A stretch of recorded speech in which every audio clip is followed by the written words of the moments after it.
I don't know about you guys, but I am 100% ready for autumn. And to be fair, over the last couple of days, it's felt a little bit more like autumn. So I'm gonna introduce you to seven seven books to ease into autumn and fall. Hi, I'm Rachel. I'm Novel and Quill on Instagram and now on YouTube, where I talk about books and sewing things. So we will start with the five that I've already read, and then I've got two that I haven't read, but they still give me the sort of unsettling vibes, I think is the best description. So we will start with the book that actually started my list, which is A Bone in His Teeth by Kellan. I absolutely love Kellan books.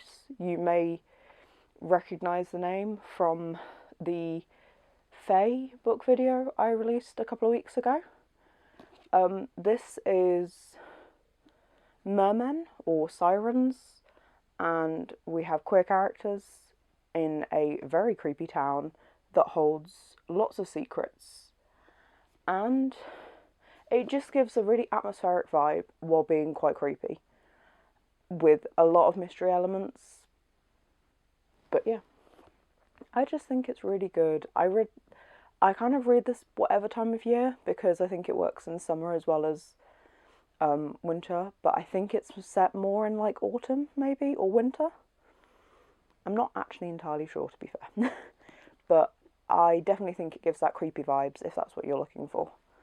So next up is actually Glass Houses by Rachel Caine. This is a long series. It's the Morganville Vampires series with like 13 books, but don't let that guys but don't let that scare you because it's a really good series. It came out about a similar time as Twilight.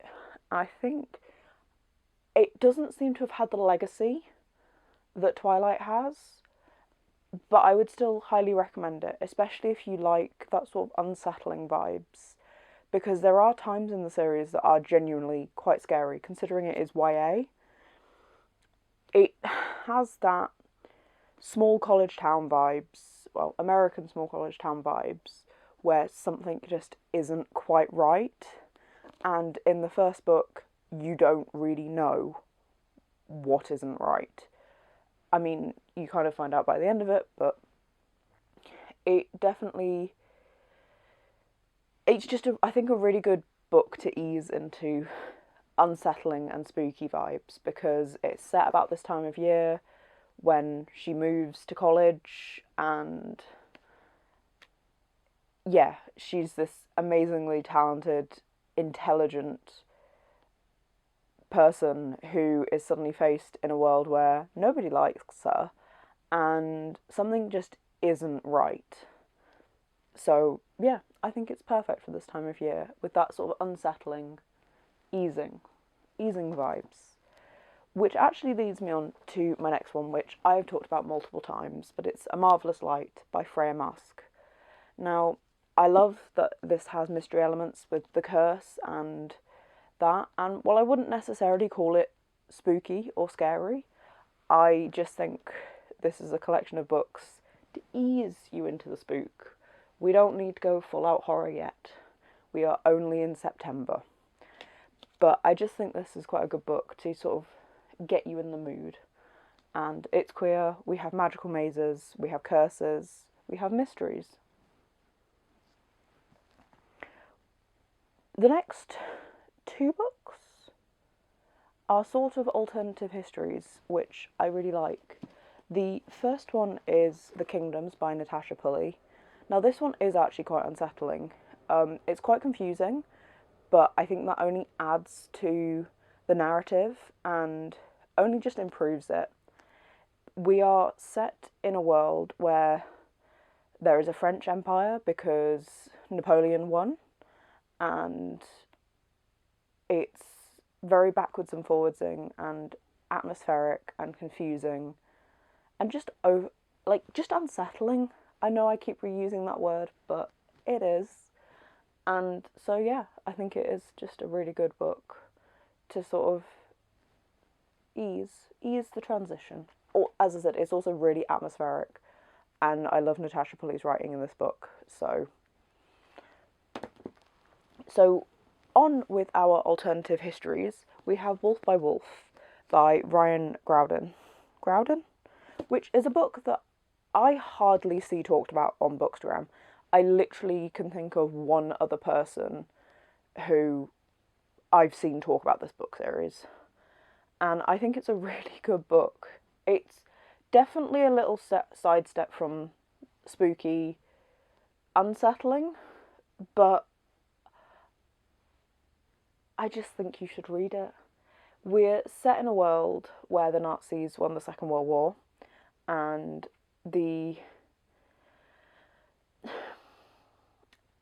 I'm trying to work out how the best way to describe this. Basically, there's a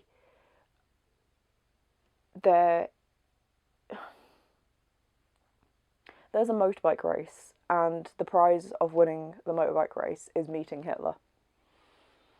Now, Yale, our main character, does not like Hitler. She is part of the resistance who want to kill Hitler. Now, she is having to take the place of a woman who won last year, and she is facing a lot of pressure over this, and it's just a really good book. I don't know whether it necessarily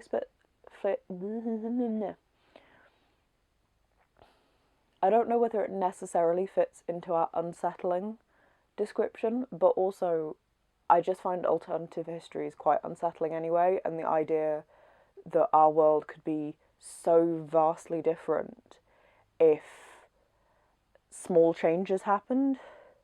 I know Napoleon winning and the Nazis winning is quite large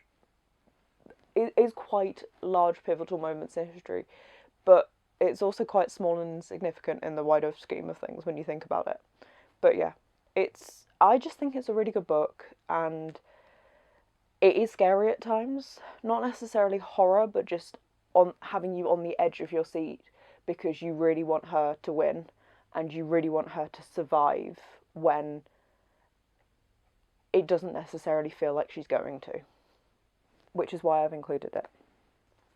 Now, the next two books are books that I have not read yet, but I definitely want to read. Our first one is Our Crooked Hearts by Melissa Albert. I will be completely honest, the only reason I have even got this book, which is a lovely sprayed-edged special edition version, is because Melissa Albert did a Waterstones online chat with V.E. Schwab, and I wanted to be a part of that chat, and the only tickets that were available included a free book. So that is the only reason that I have this. However, I think it's a really interesting sounding book because we have lies, witchcraft, super bad choices. Ivy's summer kicks off with a series of disturbing events. An unnatural offering appears on her doorstep. She's haunted by fragmented memories from her childhood, suggesting there's more to her mother, Dana, than meets the eye. Dana's tale starts the year she turns 16, when she embarks on a major fling with the supernatural. Too late, she realises that the powers she's playing with are also playing with her. Years after it began, Ivy and Dana's shared story will come down to a reckoning between a mother and daughter and the dark forces that should never have been messed with. Now, while I have said we are entering autumn and summer is behind us, this is set in summer, so if you are still clinging on to your summer, we have a story set in summer. But I love how unsettling and how creepy witchcraft and the choices and facing history feels, which is why I think it is quite a good book to sort of this inter-season period for you. Now, last but not least, it is last, we have Welcome to Night Vale, the novelisation by Joseph Fink and Jeffrey Kramer. I have listened to Welcome to Night Vale for years, on and off. I'm not great at keeping up with it. I have just realised I'm wearing a Welcome to Night Vale t-shirt today. But it's just, if you've never heard of the podcast, it's like set in this fictional town in America in the middle of nowhere where all of your conspiracy theories are true. If that does not scream unsettling, I don't know what is. Now this one, I think, because I bought this when I started listening to Welcome to Night Vale, and it was obvious that this was a book that fitted in with the overall narrative while also being able to, you don't really have to. So it's about the man in the tan jacket, and that is all I know. But Welcome to Night Vale is just weird and wonderful and creepy. And why wouldn't you read it, especially at this time of year? I feel like this went a lot quicker than I intended it to. But yeah, we're into autumn. It is September. I think I'm going to write my autumn bucket list of things that I want to do. And I definitely need to decorate. I've changed my bed sheets. We're going autumn. And we have the pumpkin that I still need to remove the labels off. But yeah, I have my sewing machine back now, so I can start sewing things.